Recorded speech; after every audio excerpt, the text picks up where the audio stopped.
There is something you have been doing your entire adult life that is quietly draining your capacity for peace.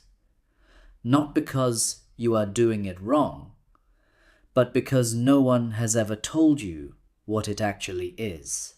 Before this ends, one idea on this list will explain something that has been confusing you about your own life for years.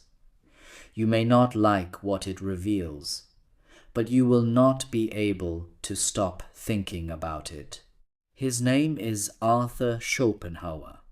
He deliberately scheduled his university lectures at the same hour as Hegel, the intellectual superstar of his era, and spoke to nearly empty rooms. He did not adjust. He did not soften his ideas to attract a crowd. He believed that what he had found was too important to compromise. His major work, The World as Will and Representation, was published in 1818 and largely ignored. Then something happened. A century later, in the wreckage of 2 world wars, when every optimistic philosophy had failed, people came back to Schopenhauer because he had told the truth when it was not welcome, and the truth had waited. Most motivational philosophy is built on a comfortable lie. The lie that suffering is exceptional, that happiness is the baseline and pain is the interruption. Schopenhauer read the evidence and came to the opposite conclusion, and the people who could finally accept it found the most peace. Here are 7 truths he discovered. The third one will be the hardest to accept, but stay with it even when it resists. That one changes everything. Dark Truth 1. Suffering is the default state of existence. Most philosophies start by asking, how do we achieve happiness? Schopenhauer started one step earlier. He asked, what is the actual baseline of human experience? And his answer was uncomfortable: suffering. He argued that the will, the deep, blind drive that animates every living thing, is never satisfied. It propels us toward goals, and when we reach them, it immediately redirects toward new ones. The satisfaction is always temporary.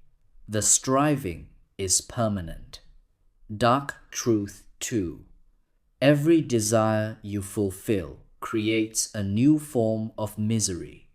Schopenhauer identified the fundamental trap of desire with surgical precision. Before you achieve what you want, you suffer from want. After you achieve it, you suffer from boredom. The window of satisfaction is vanishingly small and immediately replaced by new want. He was describing the hedonic treadmill 17 decades before psychologists named it. We upgrade the goal the moment we reach it. The new job becomes the next promotion. The new relationship becomes the demand for something deeper or different. The new possession becomes background. The liberation here is not to stop desiring. It is to see the mechanism clearly. When you recognize that the satisfaction of desire is structurally temporary, you stop placing your fundamental well-being in the arrival of any particular thing. Dark Truth 3. Most people are sleepwalking through their existence. Waking up in Schopenhauer's sense does not mean becoming cynical. It means becoming honest. It means sitting quietly enough to hear your own actual thoughts, separate from the noise of consensus. Dark Truth 4. Happiness is not a positive state. It is the temporary absence of pain. This is one of Schopenhauer's most counterintuitive and most useful ideas. He did not believe happiness was something you could build toward and then possess. He believed it was what you feel in the gap between one suffering and the next. We tend to think of pain as the interruption of our normal happy lives. Schopenhauer inverted this completely. Pain is the norm. Joy is the interruption. Not because life is a punishment, but because the will never stops driving, and its driving is experienced as lack. Dark Truth 5. Boredom is suffering, and it will always follow satisfaction. People who have most of what they need face a particular torment: boredom. Schopenhauer saw this clearly. Once the will is satisfied, it does not rest in contentment. It begins to experience the absence of striving as an emptiness, a flatness, a pain of its own. He described life as swinging, like a pendulum between pain and boredom. Achieve nothing and you suffer want. Achieve everything and you suffer emptiness. The solution, he argued, was the contemplation of art and ideas, things that temporarily lift the will out of its endless cycle. Great art, great music, great philosophy these were, for Schopenhauer. Moments of will-less perception. Moments when you forget what you want and simply see. The boredom cannot take hold in those moments. This is why he spent his entire life reading and writing. Dark Truth 6. The will not your conscious self is driving everything you do. This is perhaps Schopenhauer's deepest and most disturbing insight. He argued that what we call our will, the universal force of desire and drive, is not under our control. It precedes our thinking. It uses our reason to justify what it has already decided. You think you chose that goal rationally. You think your logic arrived at that conclusion independently. But Schopenhauer says, look again.